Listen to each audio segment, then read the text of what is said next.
Hey y'all. So I've tried to film this a lot of times. There's just a lot to say, so I'm gonna have to probably chop it up in a couple parts. First, take a look at what's behind me and pause to read.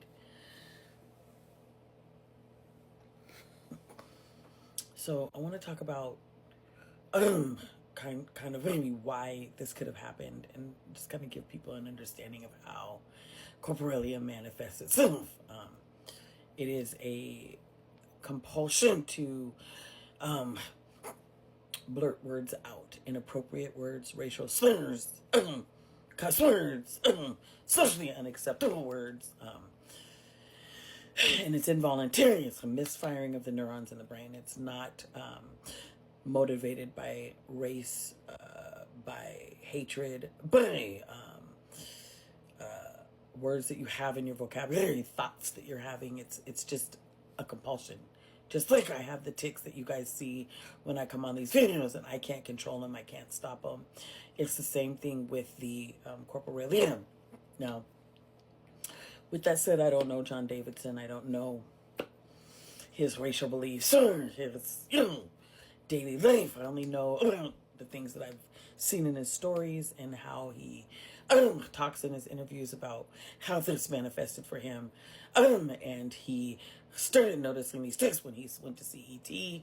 And then he never went back to another theater again after that because he started having these tics.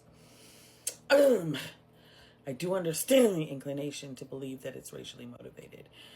He is a white man in the times that we're living in now, where racism is just at an all-time I won't say at an all-time high, because racism's been a part of this world, for millennia, but I'll say the manifestation, the expression of racism is at an all-time high, and being allowed to be that way. Our leaders, we have, racism in the White House and the administration and around the globe right now, being just, the anti-immigrant sentiment, the anti-black sentiment.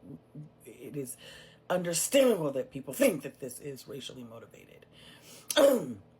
I can't speak to what this man thinks, how he believes, but I can speak to how people with this tic manifest it.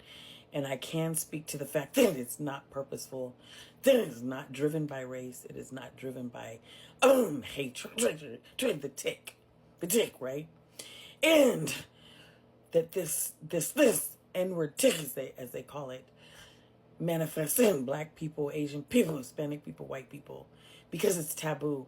And the more taboo word is, the more likely the brain compels them to say it. Because the tick is like a compulsion. It is a misfiring. And so we can get into why the N-word is so prevalent in another video about how racism and anti-blackness is just could probably fuel this or fuel that word being the word that is said, the most taboo word that is said. That's probably a video for another day. But I can just say that for Touretteers, it's not a thing that is compelled by race. So now, I do know that this man had said these words to a few other black people before this happened. Okay, so I'll talk about the impact here.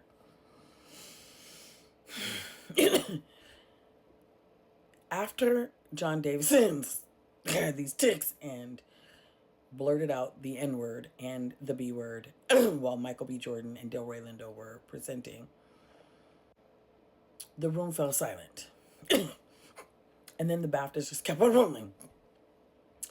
They claimed they didn't hear it. They claimed that they couldn't have edited it out. Now, if anybody knows, or they didn't edit it out because they didn't hear it. Now, if anybody knows anything about the BAFTAs, they know that they're filmed 2 hours prior to being aired. They removed anti-Israeli sentiments, and I think it was either pro-Palestine or anti-Palestine sentiments. I can't remember exactly what they said, but the word Palestine was removed. they removed some cuss words that they didn't like, and then they claimed they didn't hear this being said, but they clearly watched it back and edited it and saw the horror on Michael B. Jordan's face and the horror on Delroy Lindo's face, and they didn't edit it. I just don't buy that. I think they're lying, and I think they wanted the sensationalism and the ratings at the expense of the humanity of these two black men, because they didn't care about how they felt about being called the N-word. Their thinking is, oh, they'll get over it, because that's what black people always have to do, is get over it. We're called the N-word, get over it. We're racially slighted on CNN and on all these, networks. Oh, get over it. That's not racism. We're often told what racism is. We're told what racism isn't. We're told that we're being too sensitive. The BAFTAs could have cared about the humanity of these two black men, and they could have taken that out. That would have also protected the humanity of this man who said these things, right? That would have also protected him from humiliation, because he didn't, even though he knew that he was having these tics early in the day, he was still in the auditorium. So he could have protected the whole thing and showed compassion for a disabled person. Right now, whether you believe he did it on purpose or not, I still believe people with disabilities deserve compassion, and so do black people. Right? Like this was a situation where two things need to be held at the same time. Like cutting out the racial slur so that the whole world didn't have to see it, and hear it. Because not only did it injure the people in that audience, it harmed all people across the globe who had to hear that. And they got to see how much you don't care about how they feel. And that is one of the biggest failures, I think, of the BAFTAs. They didn't come out and apologize to Michael B. Jordan and Delroy Lindo at first. They did apologize to John Davidson, and they did explain that he was having tics, and they did say, he can't help it and all these things, which, great. You explained the Tourette's, you explained his tics. What about the humanity of the two black men? What about their humanity? Right? And so it's this, it goes back to the global anti-blackness that we are always dealing with. Right? It's like not taken seriously when it happens, and I think that is the outrage from people. It just really sucks that it really sucks that it is then. The anger is causing an outlash towards people with Tourette syndrome, and it sucks that it was a white man that said it, because then it's like the nuance is being missed, right? Like the nuance about the tic itself is being missed, right? And just being couched in racism, and conflating Tourette's and racism, and it's hurtful to people with Tourette syndrome that have this tic and can't help it and are not racist. Right? So it's causing so much harm for both communities. And the BAFTAs could have prevented that. They could have. Anyway, y'all, thanks for listening to me. I know this has been really long. I know that my tics are really bad, and I know that you may not understand some of the things I said. I'm going to put subtitles on there, because anytime I'm really upset, my tics get really worse. I'm also not feeling very well, and I'm in a lot of pain this week. And it's making my tics worse. And so, that's why I waited so long to speak. It's because I just needed to calm down, because I didn't really know, and I still don't know that I'm doing the best job explaining and kind of, the conflation that I don't want to see happen, and the misrepresentation of Tourette's that I don't want to see happen with this, because it's really unfortunate. And it's really sad that the BAFTAs really missed the mark to show real humanity and real love and concern and care for both parties. And instead, I feel like they just sowed division, right? They should have cut that out. Because now, it just makes my life as a person with Tourette syndrome harder because it's already so hard to explain this disability. Even people who know me really well don't understand it because I am still learning about it, and I've had it for 45 years. And it just makes, when stuff like this happens, it just makes it, just like when stuff like this happens, it makes life harder for Black people. Because it's like the lack of humanity and the expectation that they just blow it off and go, well, he has a disability, so therefore we don't have to worry about the racial harm. I mean, I'm literally hearing people say that in comments, like, he's disabled, so it doesn't matter that he said the N-word, and people need to get over it. They don't understand the harm that that causes. And it's the lack of humanity behind it.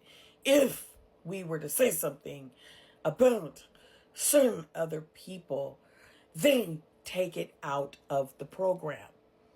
Because their humanity is protected as it should be. People's humanity of all races should be protected. But ours is never protected. We're supposed to get over it.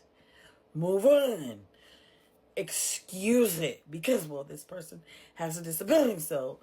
And like I said, I don't know this man. I don't know if he said it on purpose.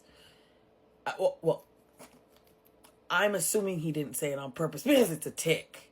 But I'm saying, regardless of the intention, the harm was still caused. And so,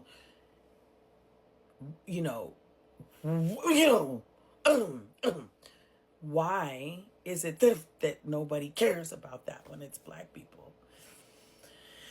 Why are we expected to just sweep it under the rug? So I hope that I've conveyed my compassion and my love and my yearning for understanding for both sides of the community.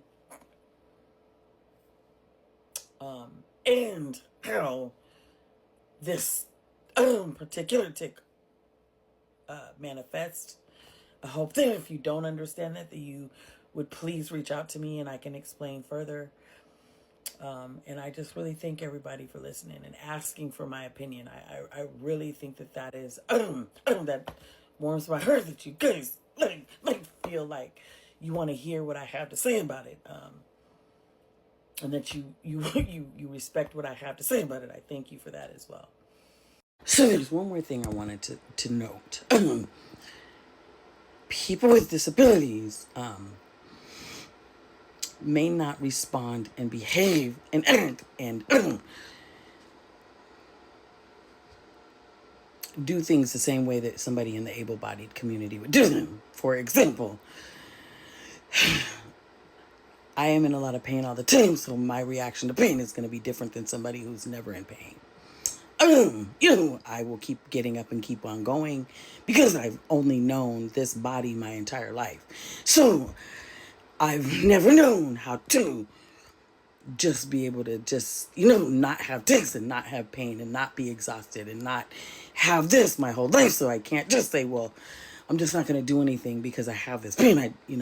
That's not an option for me. So I'm going to handle it differently than somebody who's never had that pain, has never had to just keep going like that. And then they're hit with pain. They're going to react a lot different than me, right? The same goes for like emotions and feelings and my responses to certain situations. I'm going to respond differently than somebody else who is able-bodied, and expecting my neurodivergent brain to process things the same way your non-neurodivergent brain is ableist. And I want to make sure that I'm not doing that with what I am saying. I just want to make sure that I'm not saying what somebody else should do or could do. People are asking if I would have apologized in this situation.